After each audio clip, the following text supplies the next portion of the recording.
Guys আমরা এখন আছি হলো 300 ফিটের নীলা মার্কেটে। আর আমার পিছনে যত দেখতে পারতেছেন সব এক একটা রাইড, যেখানে সবাই ঘুরতে আসছে।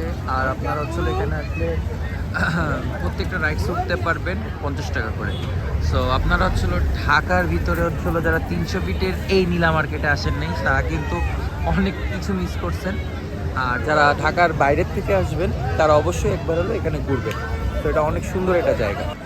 কি খাচ্ছ? মুড়ি মাখা। মুড়ি মাখা, ওকে, মুড়ি মাখা খুব সুন্দর লাগতেছে, জমজমাট। কেমন লাগছে? ভালো, সেই ভালো। ভয় তো পাইছি সেই। তুমি কি কিনছো? এই আমরিন, তুমি কি কিনছো? ও খালি কিনে, ও যেখানে যা খালি কিনে। আরে আমার কি জানি হয়ে গেছে, আমার আম্মুর মতো সব যাই দেখি তাই কিনি। কাল কিন্তু এই খরিদে তোমার সব দরকার, বাসন মাজার মাজন। তুই বিয়ে করে নিস কিন্তু বাসন মাজার কিনতেছে। গাইস আমরা কিন্তু এখন ঢাকার সব থেকে ভাইরাল প্লেসে আছি। ও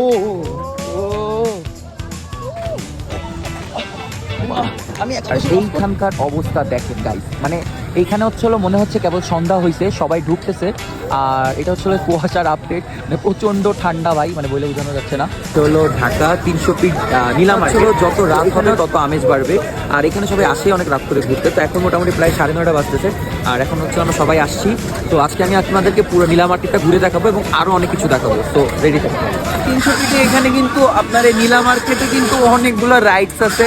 সো এই যে আমার পিছনে দেখতে পাচ্ছেন অনেকগুলো রাইডস, এই একটা আছে, ওদিকে একটা আছে। সবাই মিলে চিন্তা করতেছি নৌকায় উঠবো, 50 টাকা করে। তো আপনারা এখানে যেই রাইডসেই উঠবেন 50 টাকা করে ঘুরতে পারবেন।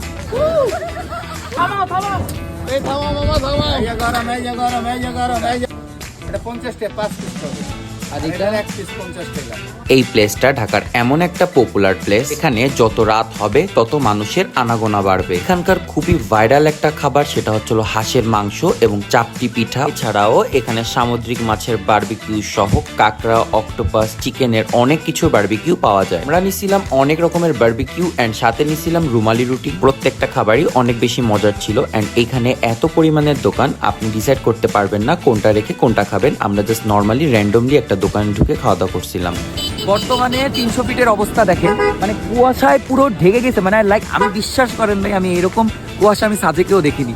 এত পরিমাণের কুয়াশা, মানে পুরা কুয়াশায়, মানে ঢাকা কিছু দেখা যাচ্ছে না।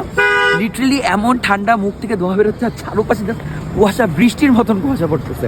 অ্যান্ড 300 ফিটে আসছি, আর এই প্লেসটার দাঁড়ায় পিকচার তুলবো না, ভিডিও করবো না এমন তো হয় না, কারণ এই জায়গাটা অনেক বেশি পপুলার। টিকটক, ফেসবুক, ইনস্টাগ্রাম সব জায়গায় এখানে দাঁড়ায় সবাই ছবি তোলে, ভিডিও বানায়। আমিও দাঁড়ায় ট্রেন্ড ফলো করে নিলাম। অ্যান্ড এখন বাজতেছিল রাত 2টা, বাট এইখানে মানুষজন এমন ছিল মনে হচ্ছিল যে কেবল সন্ধ্যা হয়েছে। তো এত পরিমাণের কুয়াশা ছিল, তাই বাসায় চলে যাচ্ছিলাম। আর হ্যাঁ, এইখানকার রাস্তাগুলো যে এত পরিমাণে সুন্দর, আপনারা যারা বাইক অথবা কার নিয়ে আসবেন তারা অনেক বেশি মজা পাবেন এখানে। বাট আমিও অনেক বেশি মজা পাইছি, আমার খুবই ভালো লাগছে। সো ঢাকায় যারা থাকেন বা বাইরের থেকে যারা ঢাকায় ঘুরতে যাবেন, তারা অবশ্যই একবার হলো রাত্রের 300 ফিট ঘুরতে যাবেন।